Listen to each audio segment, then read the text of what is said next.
లడ్డూ వివాదం పైన ఇప్పటికే రాష్ట్ర ప్రభుత్వము స్పెషల్ ఇన్వెస్టిగేషన్ టీమ్ను ఏర్పాటు చేస్తున్నట్లు ఇప్పటికే ముఖ్యమంత్రి ప్రకటించారు.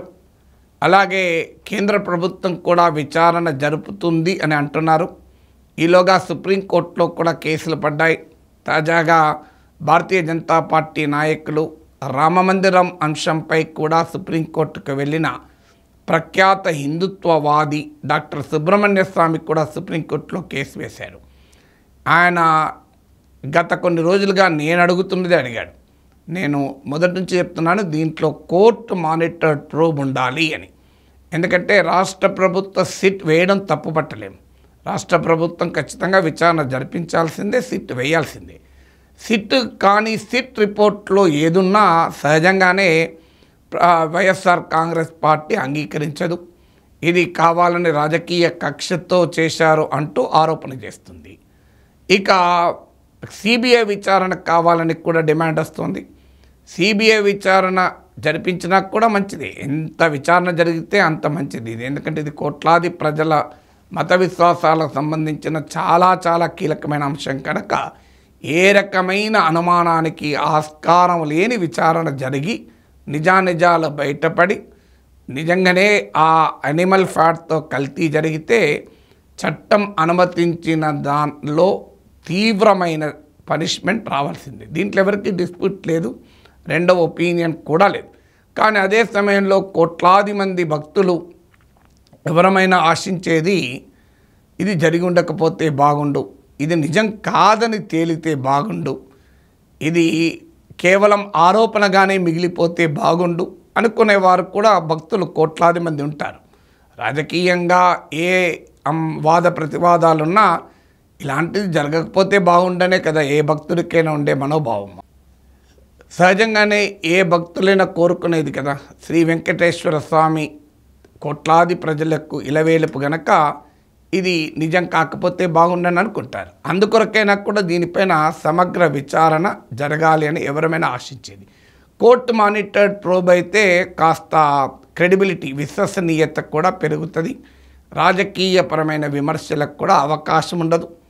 సో ఈ విచారణ సరిగా జరగాలి అని మాత్రం మనం ఎవరమైనా కోరుకుంటాం. కానీ ఈలోగా ఈ అంశం పైన కొన్ని కీలకమైన ప్రశ్నలు ఈ డిబేట్లో ముందుకు వస్తున్నాయి. ముఖ్యంగా వివిధ పత్రికలు రాసిన సంపాదకీయాల్లో కూడా ఈ ప్రశ్నలు ముందుకు వస్తున్నాయి. మొదటి ప్రశ్న ఏంటంటే, ఇది వాస్తవంగా ఈ శాంపిల్స్ను జూలై 9న నేషనల్ డైరీ డెవలప్మెంట్ బోర్డుకు చెందిన ఈ centre for analysis and learning in life stock and food కాఫ్ అనే సంస్థకు పంపించింది టీటీడీ. జూలై 16న రిజల్ట్ వచ్చింది. ఈ రిజల్ట్లో కంటామినేషన్ ఉన్నట్లు గుర్తించారు. కానీ ఈ విషయం ఎప్పుడు బయటకు వచ్చింది? సెప్టెంబర్లో రాష్ట్ర ముఖ్యమంత్రి మాట్లాడేంత వరకు ఇది బయటికి రాలేదు. మరి ఎందుకని ఈ ఎనిమల్ ఫ్యాట్ లాంటి ఒక భయంకరమైన కల్తీ ఉందని జూలై 16న రిపోర్ట్ వస్తే 2 నెలల పాటు ఎందుకు మౌనం పాటించారు? వ్యవస్థలన్నీ మౌనం ఎందుకు పాటించారు? మరి టీటీడీకి తెలుస్తుంది, ప్రభుత్వానికి తెలియదని అనుకోలేము. 2 నెలలైన ఇంత సీరియస్ అంశం కూడా మరి ముఖ్యమంత్రి దృష్టికి ఎప్పుడు తీసుకొచ్చారు? ఇవన్నీ కూడా ఎవరికి ఇంతవరకు పబ్లిక్ డొమైన్లో ఈ సమాచారం లేదు. అందుకే పత్రికలు అడుగుతున్నాయి. ద హిందూ పత్రికలో వచ్చిన ఎడిటోరియల్లోనూ, న్యూ ఇండియన్ ఎక్స్ప్రెస్ పత్రికలో వచ్చిన ఎడిటోరియల్లోనూ అడిగినటువంటి ప్రశ్న ఏంటంటే, ఈ 2 నెలల ఆలస్యానికి కారణం ఏంటి అని. ఈ పత్రికలే కాదు, వివిధ జాతీయ స్థాయి మీడియాలో కూడా డిబేట్లో వస్తున్న ప్రశ్న, ఈ 2 నెలలు ఎందుకు దీనిని దాచిపెట్టారు, లేదా ఇది ఎందుకు బయటికి ప్రకటించలేదు? కావాలని దాచిపెట్టారని ఎవరు ఆరోపణ చేయడం లేదు. కానీ ప్రజలకు, భక్తులకు తెలుసుకునే హక్కు ఉంటుంది. జూలై 16న ఎన్డీడీబీ నేషనల్ డైరీ డెవలప్మెంట్ బోర్డుకు చెందిన CALF కాఫ్ అనే సంస్థ నుంచి నివేదిక వస్తే సెప్టెంబర్ మధ్య వరకు కూడా, మిడిల్ ఆఫ్ సెప్టెంబర్ వరకు కూడా ఇది ఎందుకు బయటికి రాలేదు అని. ఇక రెండవ క్వశ్చన్ ఏంటంటే, ఈ రిపోర్ట్లో కూడా ఏముంది? సో ఈ రిపోర్ట్లో ఉన్న దాంట్లో అనేక రకాల కల్తీ జరిగింది. దీంట్లో మీకు వెజిటబుల్ ఆయిల్స్ అంటే even sunflower, cotton seed, palm oil ఇలాంటి వాటితో కూడా ఇది కల్తీ జరిగింది అని వస్తుంది ఇందులో. సో అలాగే మీకు ఫిష్ ఆయిల్, దాంతోపాటు ఎనిమల్ ఫ్యాట్ కూడా దీంట్లో కల్తీ జరిగింది అని జరగన ఈ రిపోర్ట్లో మనకు బయటకు వచ్చింది. కాఫ్ report, centre for analysis of learning in life stock and food అనే రిపోర్ట్లో కూడా ఆ అనెక్షర్లోని చివరి పేజీ వస్తుంది. ఈవెన్ పూర్తి రిపోర్ట్లో చూస్తే అనేక క్యావియట్స్, అనేక ఇఫ్స్ అండ్ బట్స్ ఈ రిపోర్ట్లో ఉన్నాయి. ఉదాహరణకు బాగా వెజిటబుల్ ఈ రకరకాల ఫీడ్ అంటే ఆవులకు ఇచ్చేటువంటి ఫీడ్ వల్ల కూడా ఈ రకమైన రిపోర్ట్ రావచ్చు. లేదా టెక్నికల్గా అంశాల్లో కూడా సాంకేతికంగా మిల్క్ను తీసేటువంటి పద్ధతిలో కూడా రావచ్చు.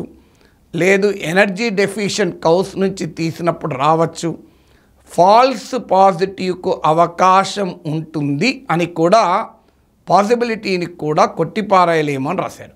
అంటే కల్తీ జరిగింది అని చెప్తూనే కొన్ని సందర్భాల్లో టెస్టింగ్ రిజల్ట్స్లో ఫాల్స్ పాజిటివ్ కూడా వచ్చే అవకాశం ఉంటుంది అని. ఇప్పుడు మనకు కూడా చూడండి, వైద్య పరీక్షలకు వెళ్ళినప్పుడు మనకు మొదలు ఈసీజీ తీస్తారు.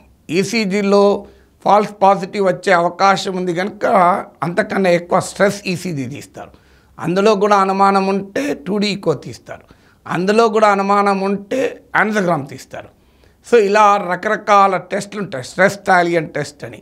ఎందుకంటే ఏ పరీక్షకైనా అది ల్యాబొరేటరీలో జరిగే పరీక్ష కనుక ఫాల్స్ పాజిటివ్ పాసిబిలిటీని మనము పూర్తిగా కొట్టిపారేలేము. మనం కూడా వైద్య పరీక్షలు చేసుకున్నప్పుడు చాలా సందర్భాల్లో మనకి ఫాల్స్ పాజిటివ్ అనే సమస్య వస్తుంది కూడా. సో అందువల్ల ఈ ఫాల్స్ పాజిటివ్ అనే అవకాశాన్ని కూడా centre for analysis of and learning in life stock and food అనే రిపోర్టు తన నివేదికలో పేర్కొంది అని ద హిందూ సంపాదకీయంలోను ఇతర ఫ్రీ ప్రెస్ జర్నల్ లాంటి పత్రికల్లో కూడా వచ్చినటువంటి వాటిలో ఈ ప్రశ్న కూడా రైజ్ చేశారు. నేను ఈ ప్రశ్నలన్నింటినీ మీకు స్క్రీన్ పైన చూపుతున్నాను. సో కొన్ని ముఖ్యమైన ప్రశ్నల్ని చూడండి కూడా. సో ఇక మూడవ ప్రశ్న ఏంటంటే ఫ్రీ ప్రెస్ జర్నల్ ఎడిటోరియల్ అడిగిన ప్రశ్న. ఇది గుజరాత్లోని ఎన్డీడీబీకి అనుబంధంగా ఉన్న centre for analysis and learning in life stock and food అనే సంస్థకు పంపించారు. ప్రత్యేకంగా ఈ సంస్థకే పంపించడంలో రీజన్ ఏమైనా ఉందా? ఎవరైనా కంప్లైంట్ చేశారా? హైదరాబాదులో అనేక laboratories, food testing laboratories, standard labs ఉన్నగా కూడా గుజరాత్కు ఎందుకు పంపించారు అనే ప్రశ్న అడుగుతున్నారు. బహుశా మరి దానికి అది ప్రామాణికమైందా? దానికి కారణాలు ఏంటి అని. నాలుగవది హిందూ సంపాదకీయంలో క్వశ్చన్ అడుగుతున్నారు ఏంటంటే, ఇది నేషనల్ ఫుడ్ ల్యాబొరేటరీస్ అని ఢిల్లీ సమీపంలోని గాజియాబాద్లో ఉంది. ఇది ఫుడ్ క్వాలిటీ చెక్స్కు హయ్యెస్ట్ ల్యాబొరేటరీ, నేషనల్ ల్యాబొరేటరీ. మన దేశంలో ఫుడ్ స్టాండర్డ్స్ను టెస్టింగ్ చేయడానికి this is the highest laboratory.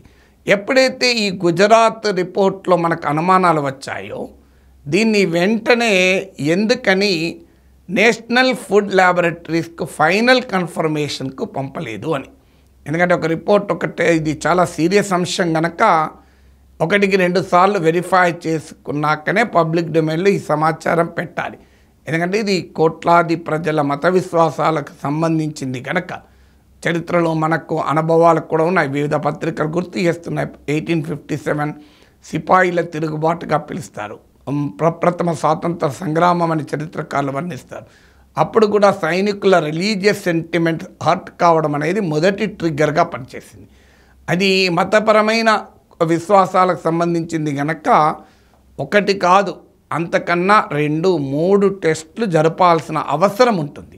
మనకు వైద్య పరీక్షలకు వెళితేనే మనం ఒక టెస్ట్లో ప్రాబ్లం ఉండగానే మెడిసిన్స్ వాడం.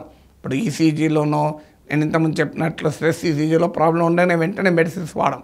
ఫైనల్ కన్ఫర్మేషన్కు రిపీటెడ్ టెస్ట్లు చేయిస్తాం. సో మరి రిపీటెడ్ టెస్ట్లకు ఈవెన్ ఒక డాక్టర్ దగ్గరికి వెళ్ళి సర్జరీ అంటే ఇమీడియట్గా మన సెకండ్ ఒపీనియన్కి వెళ్తాం, థర్డ్ ఒపీనియన్కి కూడా వెళ్తాం.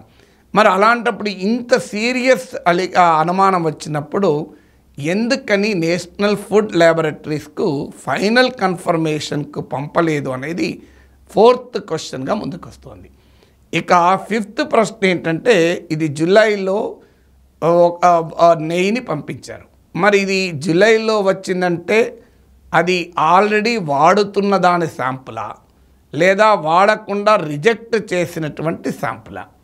సో వాడుతున్న శాంపుల్ అయితే మరి ఆ మధ్యలో అనుమానం వచ్చి దీన్ని టెస్టింగ్కి పంపించారా? ఇక సెవెంత్ క్వశ్చన్ ఏమొస్తుందంటే, ఒకవేళ ఇది నిజమే అయితే, అంటే ఇన్వెస్టిగేషన్లో గనక నిజమే అని తేలితే ఇది కేవలం కకృతి పడిన ఒక వ్యాపార సంస్థ చేసినటువంటి దుర్మార్గమా, లేదా దీని వెనకాల ఏమైనా కుట్ర ఉందా, రాజకీయ కుట్ర ఉందా, దీనికి బాధ్యులు ఎవరు అనేది నెక్స్ట్ క్వశ్చన్గా ముందుకు వస్తుంది.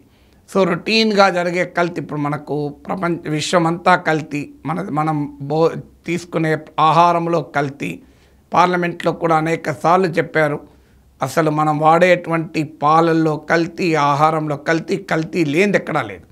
సో ఆ రకంగా రొటీన్గా జరిగిన కల్తీయా లేదా ఒక ప్రణాళికాబద్ధంగా పకడ్బందీగా కల్తీ జరిగిందా?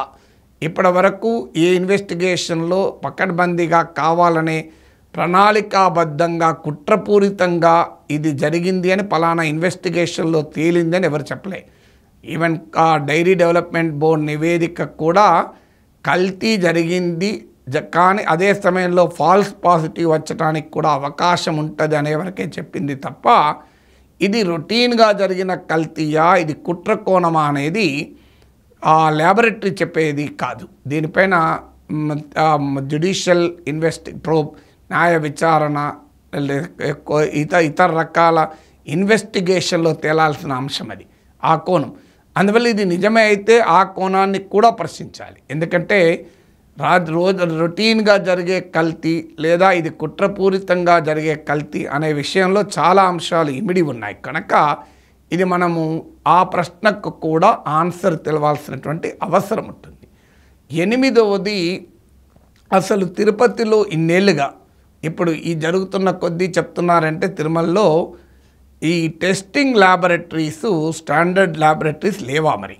ఎందుకంటే ఈ నార్మల్గా అయితే ల్యాబ్ ఉంటే ప్రతి శాంపుల్ అక్కడ పరీక్ష చేస్తారు అని అంటున్నారు.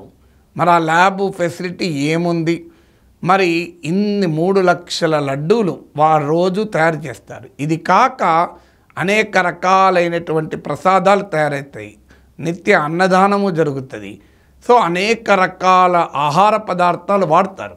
అలాంటప్పుడు ఇన్నేళ్ళుగా అనేక పార్టీల ప్రభుత్వాలు ఉన్నాయి, ఉమ్మడి రాష్ట్రము, విభజిత రాష్ట్రంలో అనేక ముఖ్యమంత్రులు ఉన్నారు. మరి ఎవరు ఎప్పుడు ఎందుకని దీనిపైన ఆలోచన చేసి ఒక అంతర్జాతీయ ప్రమాణాలతో కూడిన ల్యాబొరేటరీ ఎందుకు ఏర్పాటు చేయలేదు?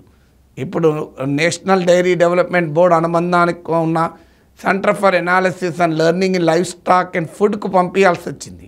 కానీ అప్పటికే వాడారని అంటున్నారు కదా. ఇప్పుడు అప్పటికే మరి వాడినందుకు అన్యాయం కదా, దుర్మార్గం కదా. ఎందుకంటే ఇలాంటివి నివారించడం అవసరం తప్ప తర్వాత చర్యలు తీసుకోవాల్సిందే. చర్యలు తీసుకోవద్దని ఎవరంటలేరు. కానీ ఇవాళ చర్యల కన్నా ముఖ్యమైనది ఏంటంటే జరగకుండా చూడాలి అంటే మరి తిరుమలలో ఈ రకమైన ఫెసిలిటీ ఎందుకు లేదు? ఎందుకంటే మీకు గుజరాత్లోని కాఫ్లో ఉన్న ప్రయోగశాలలో ఉండే ఫెసిలిటీ లేదు, నేషనల్ ఫుడ్ ల్యాబొరేటరీస్ గాజియాబాద్లో ఉన్న ఫెసిలిటీ తిరుమలలోనో తిరుపతిలోనో ఇప్పటివరకు ఎందుకు ఏర్పాటు చేయలేదు? ఎందుకంటే ఆదాయము తిరుమల టీటీడీకి ఆదాయానికి ఏం కొరత లేదు కదా. దీనికన్నా ముఖ్యమైనది ఏముంటుంది? దేవునికి వాడేటువంటి ప్రసాదములో వాడే పదార్థాల పవిత్రత కన్నా ముఖ్యమైన ఖర్చు పెట్టేది ఇంకేముండదు. మరి అలాంటి ల్యాబొరేటరీ తిరుమలలో ఇప్పటివరకు లేదా? ఉంటే ఈ ల్యాబ్కు పంపరు కదా, లేకుంటేనే ఈ ల్యాబ్కు పంపుతారు. ఉంటే అసలు జరగడానికే స్కోప్ ఉండేది కాదు. ఎందుకంటే వాడక ముందే టెస్ట్లో బయటపడేది కనుక అసలు వాడేవారే కాదు, కాంట్రవర్సీ ఉండేదే కాదు. సో అందువల్ల మరి ఎందుకు ఆ రకమైన ల్యాబొరేటరీ పెట్టలేదు? ఇది ఎవరి ఫెయిల్యూర్? మరి ఇంతవరకు అన్ని పార్టీలు పాలించినా మరి ఎందుకు ఈ ల్యాబొరేటరీ రాలేదు అనేది 8వ ప్రశ్నగా కీలకమైన ప్రశ్న ఉంటుంది. సో 9వ ప్రశ్న ఏంటి అంటే దీనిపైన ఒక సమగ్రమైన పరిశీలన, సమగ్ర పరిశోధన ఇప్పుడు సిట్టేస్తున్నారు, లేదు ఇప్పుడు కేంద్ర ప్రభుత్వ విచారణ అంటున్నారు. మరి ఏ విచారణ సమగ్రంగా చేయకముందే పబ్లిక్ డొమైన్లో అనేక అనుమానాలు రైజ్ చేసే విధంగా అనేక పొలిటికల్ క్వశ్చన్స్ వస్తే జరగబోయే ప్రమాదం ఏంటంటే మత విశ్వాసాలకు హర్ట్ అవుతాయి. దానివల్ల ఏర్పడే లా అండ్ ఆర్డర్ ప్రాబ్లమ్స్ ఉంటాయి, ప్రజల భావోద్వేగాలు ఉంటాయి. వీటిని అన్కంట్రోలబుల్ స్థాయికి వెళ్ళి కూడా సమస్యగా మారచ్చు. ఎందుకని దీనిపైన పూర్తి విచారణ జరిగి అన్ని విషయాలు బయటికి వచ్చేంత వరకు దీన్ని వివరాలు ఎందుకని పబ్లిక్ డొమైన్లో బహిరంగంగానే ప్రకటించారు. అందులో మరీ ముఖ్యంగా ఎనిమల్ ఫ్యాట్ కల్తీ జరిగింది, దీనిపైన విచారణ జరుపుతున్నాం, విచారణలో సమగ్రంగా జరిపి తేల్చినాక ప్రజల ముందు పెడతాం అంటే అభ్యంతరం లేదు. కానీ ఎనిమల్ ఫ్యాట్ అనే అంశాన్ని వాడేటప్పుడు అది తెలుగులో ట్రాన్స్లేట్ చేస్తే ఇంకా భయంకరమైన భావన కలుగుతుంది కనుక నేను ఇంగ్లీష్లోనే వాడుతున్నాను దాన్ని. సో ఎనిమల్ ఫ్యాట్ అనేది ఇంకా భరించలేని విషయం. మరి అది చెప్పేటప్పుడు 1-2 సార్లు ఎందుకని ఈ స్పెషల్ ఇన్వెస్టిగేషన్ టీములు వేసి కేంద్ర ప్రభుత్వ విచారణకు కూడా జరిపి ఆ తర్వాత ప్రకటించకుండా ముందే దీనికి ఎందుకు ప్రకటించారు? అక్కడితో ఆగకుండా రకరకాల కోణాలు ఇందులోకి వస్తున్నాయి. 10వది ఆల్రెడీ సోషల్ మీడియాలో చాలా అనేక రకాల వదంతులు వ్యాపిస్తున్నాయి. మరి ఈ వదంతుల్ని నివారించడంలో ప్రభుత్వం చేయాల్సిన పాత్ర ఏంటి? ఉదాహరణకు మీకు ఈ మెసేజ్ వైరల్ అవుతోంది. ఇదేంటంటే ఏఆర్ ఫుడ్స్ అనేది పాకిస్తాన్లో ఉన్న సంస్థకు సంబంధించిన దాంట్లో ఉన్నవారు యాజమాన్యం. ఇది వాస్తవంగా నెయ్యి సప్లై చేసింది తమిళనాడుకు చెందిన దిండిగల్లోని ఏఆర్ డైరీ ఫుడ్స్ అనేటువంటి సంస్థ. ఆ సంస్థకి ఈ సంబంధమే లేదు. కానీ ఇది క్వింట్ అనే వెబ్సైట్ వాళ్ళు ఈ ఫ్యాక్ట్ చెక్ చేసి కూడా చూపెట్టారు. కానీ సోషల్ మీడియాలో జరుగుతున్న దానికి ఏం మీనింగ్ వస్తుంది? ఇది ఈ డైరీ ముస్లింలు దీన్ని నడిపే సంస్థ, వారు దీని నుంచి వచ్చారని.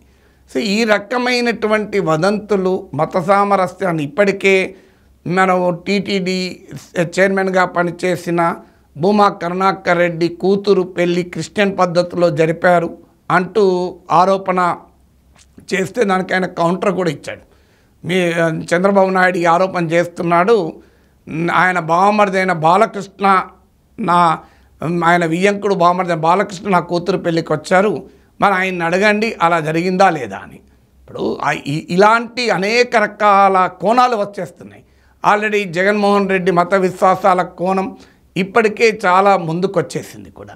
సో ఇలాంటి కోణాలు అనేక రకాల కోణాలు వచ్చే అవకాశం ఉంది కనుక దీన్ని సమగ్ర విచారణ జరిపి ఇది రొటీన్గా జరిగిన కల్తా, రాజకీయ కోణం ఉందా, కుట్ర కోణం ఉందా, కాన్స్పిరసీతో జరిగిందా, ఇవన్నీ తేలినాక ఆ ఎనిమల్ ఫ్యాట్ అన్న పదం వాడాల్సిందే. మరి దాన్ని ముందుగానే వాడడంలో ఉద్దేశం ఏంటి? ఇలాంటి అనేక ప్రశ్నలు ఇవాళ ఈ లడ్డు వివాదం పైన ముందుకొస్తున్నాయి. Let us hope. రాష్ట్ర ప్రభుత్వం సిట్ వేసింది, కేంద్ర ప్రభుత్వ విచారణ జరిపింది, సుప్రీంకోర్టుకు కూడా కేసు వెళ్ళింది కనుక డాక్టర్ సుబ్రహ్మణ్య స్వామి లాంటి వాళ్ళు కోర్ట్ మానిటర్ ప్రోబ్ అడుగుతున్నారు కనుక అన్ని వైపుల నుంచి వచ్చిన అన్ని రకాల ప్రశ్నల్ని మీ ముందు పెడుతున్నాను. ఇందులో ఏ ప్రశ్న నేను అడుగుతున్నది కాదు. వివిధ పత్రికల్లో వచ్చిన సంపాదకీయాలు, వ్యాసాలు, వివిధ వ్యక్తులు వ్యక్తం చేసిన అనుమానాలు, వీటి ఆధారంగా మీ ముందుంచిన ప్రశ్నలే తప్ప ఇవేవి నేను సృష్టించిన ప్రశ్నలు కాదు. నేను కోరుకునేది కూడా ఈ ప్రశ్నల్ని నమ్మడము నమ్మకపోవడంతో సంబంధం లేదు. ఈ ప్రశ్నలకు ఆన్సర్ రావాలి విచారణ వ్యవస్థలు అని మాత్రమే కోరుకునేది. ఎందుకు కోరుకుంటున్నామంటే భక్తుల మనోభావాలకు సంబంధించింది. దీనిపైన ఏ రకమైన అనుమానాలకు ఆస్కారము లేని విచారణ జరగాలి. నిజంగానే నేరం జరిగి ఉంటే ఎట్టి పరిస్థితుల్లో వారిని క్షమించకూడదు, జరగడానికి అవకాశమే లేదు అనే వాదన కూడా చేస్తున్నారు. అదే నిజమైతే భక్తులకు అంతకన్నా ఆనందమే ఉంటుంది. కానీ అది నిజమా కాదా అనేది తేలాలి. ఈలోగా మత విశ్వాసాలను రంగంలోకి తీసుకొచ్చి, వ్యక్తుల మత విశ్వాసాలను తీసుకొచ్చి మతపరమైన విద్వేషాలని రగిలి ఇది లా అండ్ ఆర్డర్ ప్రాబ్లంగా రూపాంతరం చెందకుండా చూడాల్సిన బాధ్యత కూడా ప్రభుత్వాలపైన ఉంటుంది.